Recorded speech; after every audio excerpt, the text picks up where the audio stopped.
Many of you here have been working very hard on. We've been delighted as Swinton to be part of some of that work through the Your Salmon work and things like that, of having the hatchery and then having the trout farm and some of the work we've done through that. So we're delighted to be part of that story.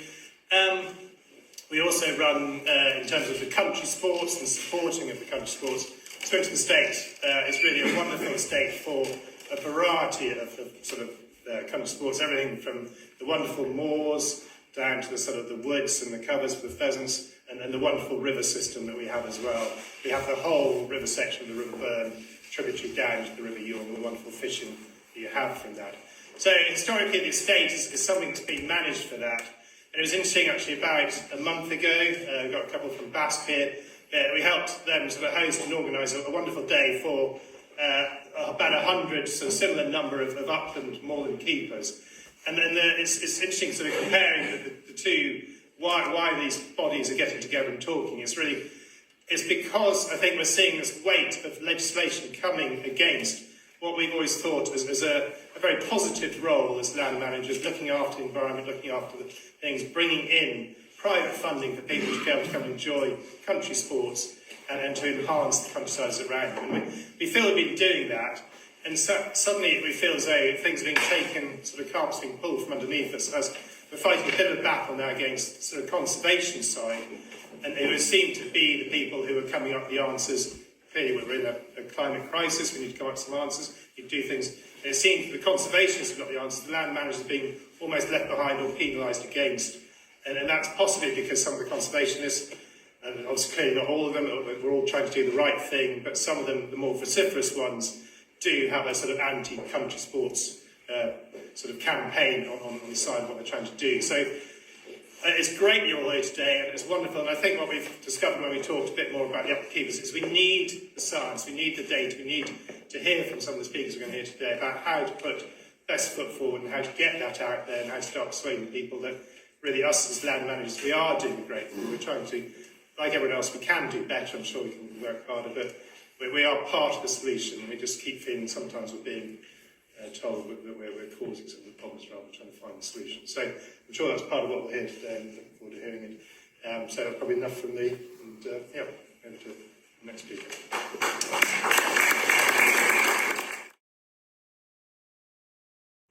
Good morning, everyone. My name is Eddie Wyville. I'm the chairman of the Yorkshire Dale Salmon Group. Dave's asked me to make the introduction today. I just want to also, just at the beginning, thank these speakers that have come from quite a long way away. We've obviously got Murdo Crosby from the Cree. We've got Throster Ederson from Iceland, who's come to talk about success out there. Bob Kindness is coming in via a video link. Keith Scriven from the Wealth Hatcheries, and Andy Hurst from the River Loon. So thank you all those gentlemen for contributing today. In the latest species reassessment by the IUCN Red List of Endangered Species, released at COP28 in December last year, the main population of Atlantic salmon in the UK has been reclassified as endangered, meaning they are threatened with extinction. Extinction. How depressing. My introduction today wants to focus on the national demise of the Atlantic salmon in the UK. The runs of fish all over the UK have been shocking over the last 15 years. Returning numbers of adult fish to rivers in the UK have fallen by an estimated 70%. Globally, the number as a species has fallen by 30%. But today, we are here because we believe there may be a glimmer of hope in what is deemed a highly controversial subject, that stocking Atlantic salmon back into our native rivers could potentially save the species from local extinction in many of Britain's rivers. Today, we are honoured to have 5 guest speakers who believe that there is a solution. And the point of today is to give them a forum to talk about their projects, their successes, their failures, and the challenges they have faced. But before I go down this long dark tunnel, we need to understand what has caused the rapid exponential decline in the UK for the Atlantic salmon. I will refer a lot to the governing bodies in the next 10 minutes. By that, I mean the Environment Agency in England, Natural Resources Wales, and SEPA, the Scottish Environment Protection Agency. There is absolutely no doubt in my mind that one of the major issues causing the demise of Atlantic salmon, particularly in the UK, in this part, is due to predation. Starting at sea, Seal colony populations have exploded on the northeast coast since the northeast drift nets were removed in 2013. An entire tourism business has been established on the back of sightseeing tours. In 2019, it was recorded that the grey seal colony on the Farne Islands off the Northumberland coast had increased by 57% in 5 years. The estimated colony size is now near over 5,000 individuals. We've had seals as far as 50 miles from the sea chasing salmon up the Yore. An adult seal will eat 7 kgs of fish a day, it's a good 15-pounder. There are now over 120,000 grey seals and over 35,000 harbour seals in the UK waters, and they have no natural predators. I highlight this one predator of the Atlantic salmon, but let's not forget that dolphin populations have boomed in the last 20 years around the UK, with numbers cited as a 20-fold increase since 2003. Otter populations have increased exponentially, with over 10,000 now estimated in the UK. Cormorants and goosander numbers have also boomed. Although some environmentalists would applaud this increase in numbers of these animals as a remarkable success, it's certainly not good news for the migratory fish entering and exiting our UK rivers. This, coupled with horrific failings in water quality that is finally being highlighted in the national press, thanks to our wild swimmers, by the way, not thanks to the lobby for the fishing. Untreated raw sewage, agricultural runoff, as we know from the Wye and the Taff, increased flooding and drought conditions, water temperature, loss of habitat, failing insect populations, lice infestation on migrating smolt from marine fishing, fish farming, etc., etc. It really is hard to find anything positive about the future for the Atlantic salmon and other native fish species in the UK. The work of the Atlantic Salmon Trust with their research on marine survival doesn't paint a much rosier picture beyond our own shores. With this in mind, it is our opinion that to stop the decline of Atlantic salmon numbers, the use of hatcheries is essential before it becomes too late. Too late is what the Environment Agency in England refers to as the last resort, which is somewhere we never want to get to, in my opinion. The point at which there are so few fish in the rivers that the use of hatcheries will be used to save the species from a local extinction. Let's analyse that point. So despite the exponential rate of decline that we're seeing right now, the governing bodies in the UK are willing to do absolutely nothing about it until the system is down to its last few individuals. Yet one of the biggest objections towards hatcheries is that we are reducing the genetics of the fish. Surely it is better for our hatchery fish, which are stripped from wild stock, to then return as adults, then breed with the wild population, thus opening up the genetics again. If the wild population has got to a stage of last resort, then the genetics will never increase any wider than those last few individuals. The other question of the last resort is, when actually is the last resort? When is that moment?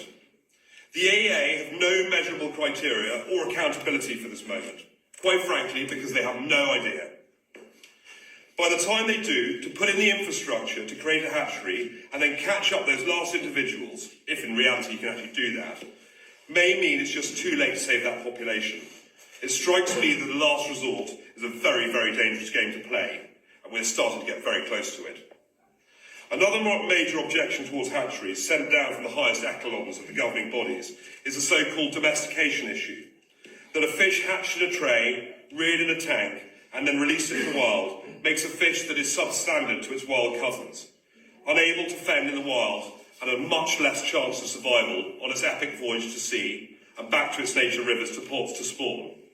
And if it does survive and return, its subsequent breeding with a wild partner will weaken the species as a whole. This is a valid question, and I think needs dividing into two parts.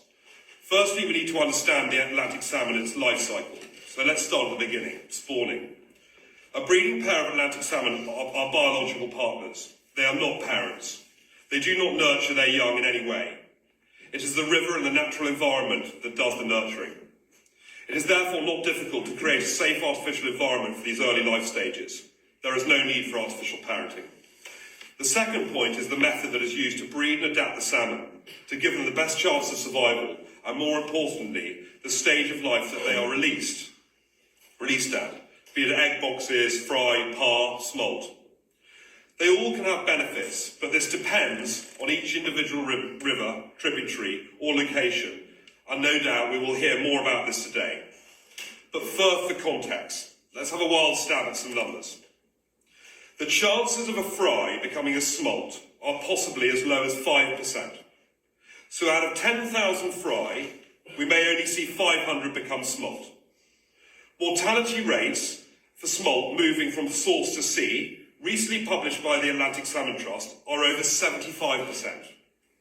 Going back to the issues I raised earlier about water quality and predation, 50 years ago, the mortality rate was 25%.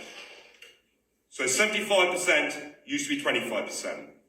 50 years ago, according to the Atlantic Salmon Trust, the estimated marine survival rate for a smolt successfully returning as an adult was 25%. It is now estimated as being 5%, perhaps even lower. To put this into context, by releasing 10,000 fry rather than 10,000 smolt into a river, relatively could mean the difference between roughly 12 or 250 fish returning to our rivers. These numbers have to be considered. The governing bodies understand these numbers too. It is very clear to us that the governing bodies don't want any hatcheries at all. In fact, they have successfully shut down all but a handful in the UK. We are also aware that the standpoint comes directly down from a few individuals at the top who have made their mind up and drawn their line in the sand. They stand behind their claim that hatcheries do not work, despite the fact that there is solid evidence that they do. If hatcheries work, it undermines their theories and fundamentally their careers and reputations. For them, stocking cannot work. But fortunately, it does work. And I want to talk to you about a couple of my own experiences beyond the River Yore, and indeed the UK, where I've seen salmon stocking work firsthand. I had the pleasure of fishing the East Ranger River in Iceland a few years ago, and had extensive discussions with the management of the river about their hatchery, which they were kind enough to show me. Due to the volcanic nature of the river and its gravel, only a tiny proportion of the fish, adult fish, can naturally spawn in the East Ranger. So they manage a hatchery releasing around 750,000 smolts each year. Last year, they caught over 10,000 fish on rod and line. It's the most prolific river in Iceland. I watched a friend land a 21-pound bar of silver. There was nothing substandard about that fish. I look forward to hearing Throster's successes on his river systems in Iceland this morning. These success stories highlight how when the governing bodies and the fishery support each other, stocking can have incredible results. 15 years ago, I also visited the Rauma River in Norway, which was infected by the terrible Gyrodactylus salaris parasite, which wiped out salmonids from entire river systems in Norway. The only way to rid the rivers of this infestation was to pour barrels of highly toxic chemicals into every single tributary of the river system, systematically killing every single living organism in the river to eradicate the parasite entirely from the system. Over 10 years, they had to do this not once, but twice to get rid of it. That's total wipeout, not once, but twice. Luckily, they had managed to set up a hatchery, which I visited, and they held a stock of indigenous salmon and sea trout that they managed to catch before they became infected. It was that hatchery and the offspring of those fish that were reintroduced back into the river when the parasite was finally eradicated. The Rauma River is now a successful salmon river once again. This success has been repeated all over Scandinavia. I only mention this because it goes to show that even in the worst possible case scenario, at the moment of salmon Armageddon, the use of hatcheries is the only solution to safeguard local Atlantic salmon populations and their genetics. So hatcheries do work. We at the YDSG believe that hatcheries need to play an important part of our national fisheries management, now before it becomes a last resort. Our aim is to have a number of small hatchery ponds throughout the Yorkshire Dales and rivers and tributaries that would have in the past been natural spawning grounds for the Atlantic salmon. By doing this, once the system is kick-started, we would then be able to increase or reduce the numbers based on the success of the returning adults and their offspring in each locality. We have proved that running these small-scale hatcheries is not a huge cost once the infrastructure has been installed. We all understand that salmon stocking in hatcheries is not the whole solution. They are costly, they're time-consuming, and in a perfect world, we'd all prefer not to do it. But we have to accept that this must be considered as part of the solution. We also know that if hatcheries are done in the wrong way, with no respect for genetics or husbandry, like was witnessed in the United States in the 60s, 70s and 80s in the Pacific Coast rivers when they dammed them for the hydroelectric. Much of the present-day negative attitude towards stocking comes from this period, but this does not conclude that stocking doesn't work. Indeed, it was the amendments that they made to their methods and their hard-earned lessons that have created some of the most successful hatcheries that exist today. As I discussed earlier, the natural environment and ecosystem must be right to successfully nurture the juvenile fish, so without clean, cold water and a healthy ecosystem, restoration stocking is in vain. I hope the government holds to account the incredible failings of the governing bodies on the management of water quality, extraction and effluent in the system, and that the water companies, the farms, the businesses that pollute our waterways are fined appropriately for their actions, and that the money is reinvested directly back into the local environment that they have affected, not just into their treasury coffers. For those people who own or manage fisheries, many for generations, people whose livelihoods depend on salmon fishing, river groups and boards, angling clubs, syndicates, gillies, river wardens, or just recreational anglers whose passion for salmon goes beyond their sport. The debate that salmon stocking could be part of the solution is not even entertained by the UK governing bodies. This is sheer bloody arrogance. That they know better despite the evidence that proves that stocking can work and practically no evidence that it doesn't, and that it is indeed harmful. If that evidence does exist, let's see it, let's question it, let's test it, and let's challenge it. We are here today because most in this room believe that this is part of the solution, and some have hard evidence to prove it. And then there are those who are here to at least hear and consider the debate. We know that there are individuals in the governing bodies that are open-minded to stocking, but are suppressed in voicing their support by their employers at senior levels. It seems ridiculous that if these governing bodies work with us, like they do in Iceland, and help turn around the decline of the Atlantic salmon in the UK, what a great PR story that would be. And by goodness, they could do with a good PR story right now. And not just for the environment, but for local economy as well. My hope today is that a movement begins to get salmon stocking firmly back on the agenda, in a perfect world to start working with these governing bodies, like they do in Iceland. We are in discussion with other river groups and angling communities who support our cause, and we hope to push this agenda going forward. Setting up the infrastructure, getting the expertise, fine-tuning the processes, gaining the relevant permits, all costs money, and more importantly, takes time. Years, in fact.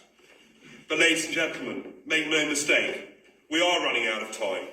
If the numbers continue to fall at their current trajectory, we are clearly in sight of the last resort moment. Indeed, on some of our rivers, we are sadly already there. Thank you.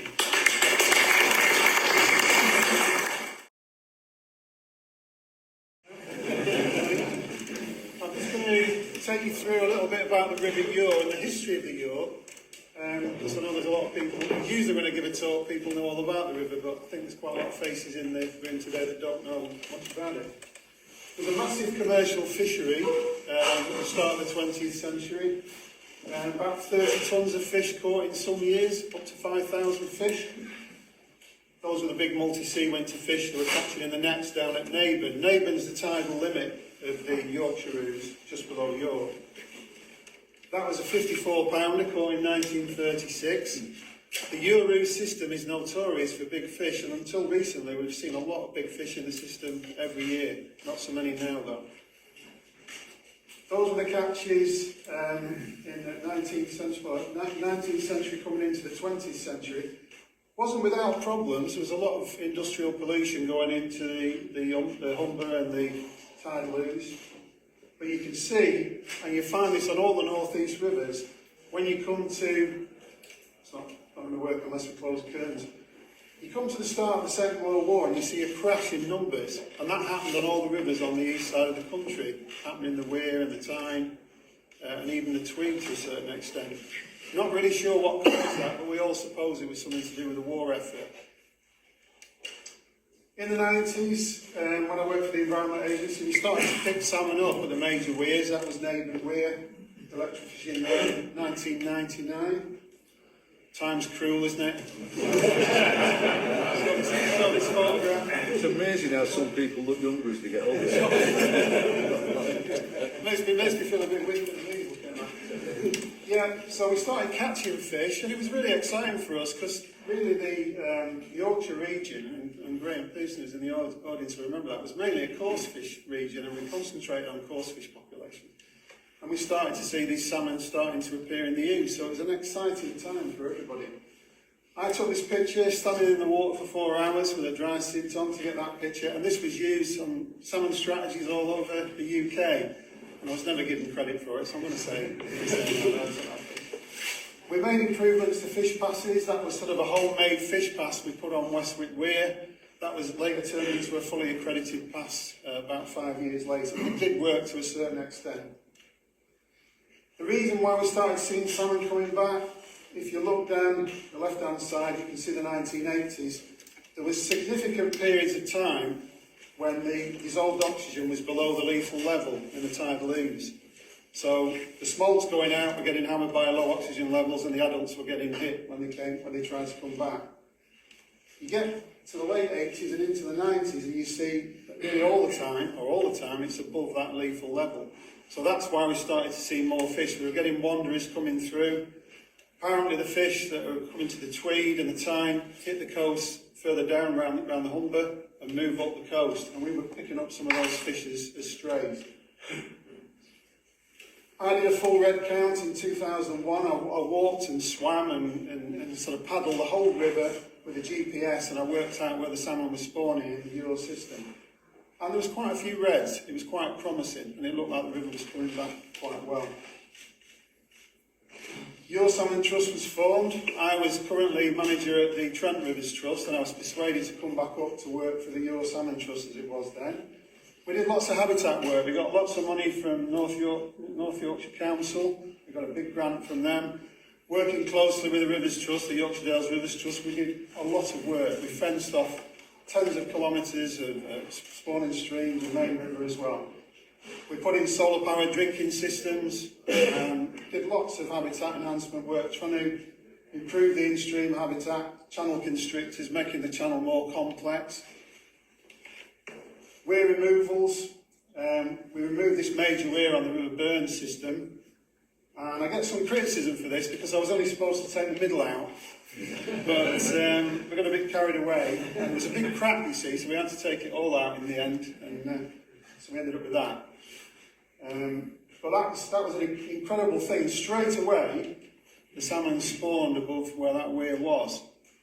And what we also found is, you can see the amount of gravel, tens of thousands of tonnes of gravel were held up for over a kilometre behind that weir. They moved down through the burn system, and we got lots and lots of reds in the burn for about 2 to 3 years. The burn, by the way, is below 2 big reservoirs, so it's very effective gravel trap. So there's very little gravel of the right size range in the River Burn. So releasing that weir and that gravel made a huge difference. For a few years, then the gravel moved on. Right, before stocking can commence, we decided to open a hatchery, and at the time, I think it's fair to say I was a little sceptical as whether stocking would work. This was back in 2012. I decided to give it a go because that's what they wanted me to do. And I'll come on to it later, but I was quite amazed how effective it proved to be. So you need to get a stocking plan. This is in England. You need to get a stocking plan approved by the Environment Agency. And in the early stages, we got stocking plans approved, and things were going relatively well. DEFRA needs to accredit your facility to make sure you're doing things properly. But the stocking guidance, I'm going to have to be honest about the stocking guidance. Eddie's been honest about what he thinks about the regulatory agencies. The stocking guidance is not fit for purpose. It may have been fit for purpose just 20 years ago, but the way things are now, it just doesn't fit. You know, numbers of salmon are dropping off a cliff now, and all that hasn't worked. Habitat work now obviously helps salmon numbers. Fish passage, I've worked on huge fish pass schemes, £750,000, and that's worked, that's helped, but it hasn't stopped the decline. So I'm going to be calling for a bit more to do with that later on. So, you need a hatchery facility. So, have you found, so do you mind me? Yeah, it's fine. Have you found that working with the, or not working with the agencies has become more difficult over the last few years in how you're treated and I think it varies from region to region.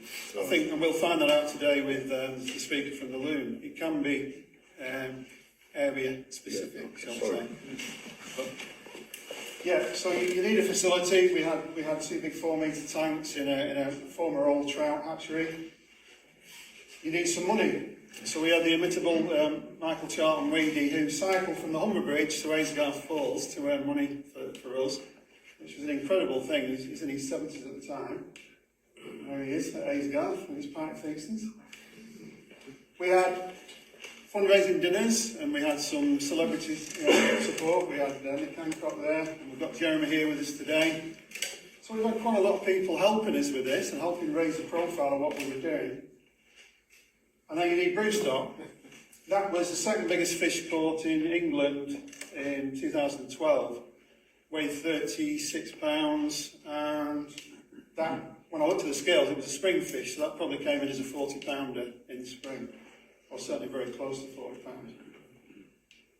Some people recognise that gentleman. Yes, he's here. Wake up! There's a picture of you here.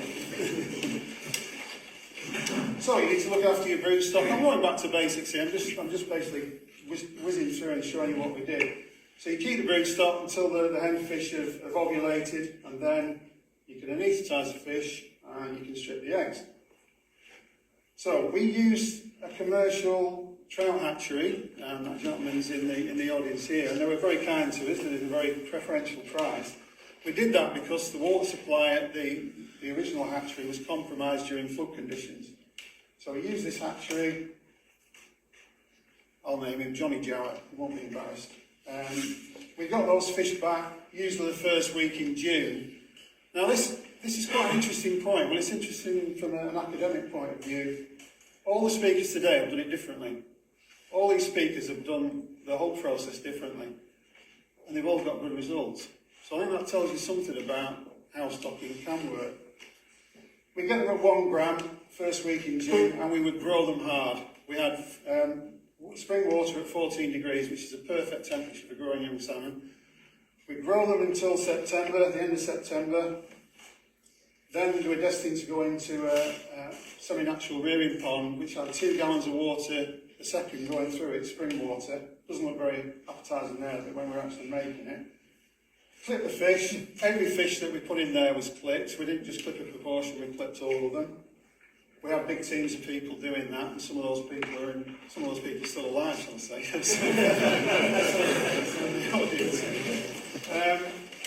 We had a great time. I think this is something to stress, really. This is a huge resource. All the people in this room want to do something. They want to help. You know, they give their time freely. People give their money freely as well. That needs to be harnessed. You know, the regulatory authorities, well, in England, it's the Environment Agency, needs to listen to this and needs to utilise it. Anyway, preach over. So we had big teams of people clipping. This small pond was netted for predators, full of natural food, full of gammas, full of chironomids. It was absolutely fizzing with natural food. The person who took this video is in the audience as well today. But those were our smolts prior to release. They're behaving, I think they're behaving as smolts would behave in a small tarn. If you imagine a small river system in Scotland or Scandinavia and you had small tarns in the system, those fish are all swimming together in a shoal and behaving in a pelagic way. And that was just prior to release. We used to feed them for 2 weeks prior to release. We used to put quite a bit of food in to try and get the condition factor higher. I think that's a big feature. And I think maybe there's another gentleman here who does it. I think that's important. I think putting those fish out to sea with a little bit of extra condition can be essential, because there's quite a bit of evidence with fish caught in the migration lanes that they're very emaciated and are actually going backwards on the way to Greenland. So that could be one of the reasons why we had such a good return rate. If you're sad enough like me, you can look at this video. This is our fish counter. We actually run a fish counter as well. That's not in reverse. That's how they go down a fish bass. How vulnerable does that make smolts to going down a fish bass? when the birds are waiting at the bottom. So it can be obviously very precarious. You can actually pick out some of those smolts were our smolts that were clipped because they've mixed in with a wild fish. Right, this is where things, in my opinion, and this is I think it's the opinion of everybody at the YDSG, this is where things started to go wrong. We started to catch fish. One season, a quarter of the fish that were caught on this beat were from the hatchery. Quarter. Now I think there's a lot of underreporting goes on, because the amount of pictures I've received from anglers saying, oh, look at this fish I've caught. Have you missed anything? No adipose fin. So I think a lot get missed, so it's only going to be higher than that. Quarter of the fish caught on this beat in 1 year from the hatchery, minimum, probably more than that. It all started to go badly wrong there. They wanted us to drop the small pond system because they said the fish would be domesticated within the small pond. I didn't agree. They wanted us to do targeted stocking. So we looked at Water Framework Directive. Anybody heard of Water Framework Directive? Yeah. And the Water Framework Directive draws a polygon around a water body and comes up with a status for that water body. It was a European directive, now adopted in British law. That was failing, that water body, and this one too, for an absence of salmon. So we went in, we stocked big autumn par into those catchments. We predicted when they would come back. This man here saw them come back, he saw them spawn, and then the following year we electrofished and we found salmon. So the first time in living memory, salmon were recorded in those streams at that level. Because further down the River Lava there were salmon, but this was high up and this was kept back. First time ever recorded. So you think the local environment agency team, they go out and do the survey, they find salmon, that water body's upgraded to favourable status. Everybody's a winner. We get a pat on the back for doing the work, and they get a pat on the back for raising the status. No. So effectively, the last stocking plan we tried was rejected, and then we tried again. I'll name the person that put a lot of effort into this, Roger Trees, who's part of our group, and others put a lot of effort into this. And it wasn't rejected by the local environment agency team, it was eviscerated. It was torn to shreds. It was thrown back at us, and they just said, basically, we didn't know what we were talking about. They've even sent us messages along the lines of salmon need, apparently, this is amazing to me, salmon need clean water, clean gravel, and they need to be able to get to it. So they're sort of dumbing it down to this level, and to be honest, it's just insulting, it really is. We've had a lot of supporters. We had the King visitors who visited the project. Rishi's been very supportive, or tried to be supportive. I know he was a supporter all the way through. I'm sure you all know who that man is. So, this is my idea. I'm pretty sure I'm right on this, that this is why we're in the position we are today with stocking. Why is stocking such a dirty word? Why do people go like this from the regulatory authorities when you talk about stocking? 2001 time report, I believe the conclusions in that report to be inaccurate. And I'm not on my own with that. There are people much better qualified than I am who believe that there are inaccuracies in that report. And the inaccuracies are mainly the influence of the Kielder scheme on the recovery of the time is much greater than had been previously thought. They were talking about a figure, and we got this figure thrown at us on numerous occasions, 0.3%. That's all that will come back. We were releasing well-adapted smolts, we were releasing them when the river was up, so they could mix in with the wild smolt drop, and they could get away without being predated on too heavily because the river was up. And I think we were getting a return rate. This is from, I think it's an educated guess. I think we were getting anything between 3 and 4% of those back as adults. I think we were getting a really good return on those smolts. I think we had to be, otherwise we wouldn't have seen that many, because all the regular rods on the river caught clipped fish. There's an anti-stocking bias within the fishery science community in the UK. I think that is a fact. You talk about stocking. We even showed people pictures of clipped fish and they went like that. and push the picture away. Their present chairman's against it. Sorry? The Atlantic Salmon Trust, Peter Yes. Washington, he's against it. Yeah. He's the chairman of it. So, what they do, they quote others, there's overwhelming evidence that it's damaging and dangerous. If you interfere with the reproductive cycle of a wild animal, you've got to have some kind of impact. So you've got to be careful. What Eddie alluded to earlier about Pacific salmon, 6 billion Pacific salmon were stocked into the Pacific one year. 6 billion, can you imagine that? They fired them directly into the sea. They didn't know what catchment they'd come from, what river they'd come from. They've changed now. What the EA were talking about was an extinction vortex. They said if you do that kind of thing, there will be an extinction vortex, and they were talking about Pacific salmon would disappear. Try and stop Atlantic salmon in the same way, they will disappear. Hasn't happened. It wasn't the best way to do it, but it hasn't happened. So, if you start looking for papers, they are for other species of salmon, but they are for salmon. They're there. There are other papers there that say you can do stuff and you don't damage the genetics.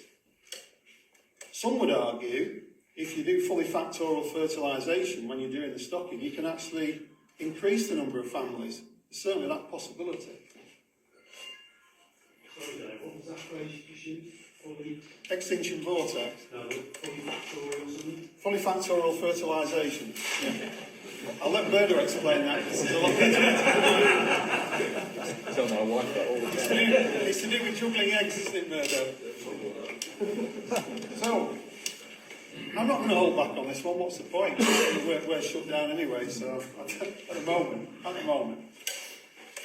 A complete and unbiased review of salmon stocking in the UK, looking at successes and failures. We're not asking for that, we're demanding that. That has to happen.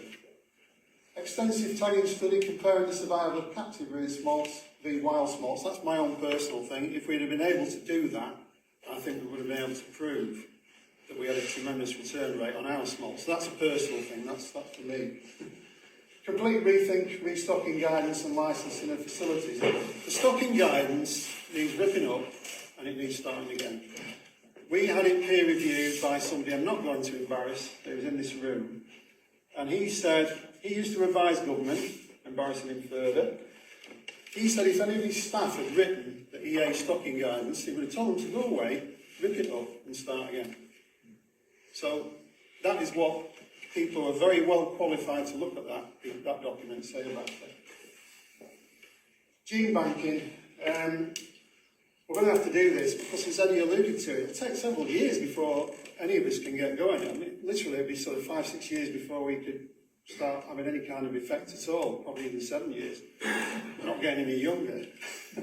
So we need those permissions now, but we also need to gene bank as well to try and save the genetic diversity that the regulatory authorities hold so dearly and say that you've not got to touch. There will be no genetic diversity left when there are no fish left. There won't be any genetic diversity. It won't exist. Sorry, I'll take my blood pressure pills after this. NASCO say there needs to be, rivers need to be kept above the conservation limit. There was a recent meeting, apparently, all the countries that attended were told to go back and look at ways of enhancing the stocks in their rivers and in the countries that they work in. Hasn't really happened here, has it? Things they were supposed to look at were reconditioning kelts, which I'm not so sure about, catching smolts, growing them onto adult size, spawning them. They didn't mention the dreaded S word. They couldn't bring themselves to actually say stocking properly, I don't think. But that's what they were coming round to, and that's what they're going to have to come round to. Yeah, implement those guidelines. It's not a time for inaction and more research. Research is good. It's always to know, always good to know exactly what's going on. It's now time for action. We've got to act, otherwise this amazing species that we all love could disappear. David Attenborough actually said that, and everybody respects David Attenborough. He said that within this generation, or even half a generation, salmon could disappear in the UK. So just keep that in your minds. So that's it. That's it from me. So I'll.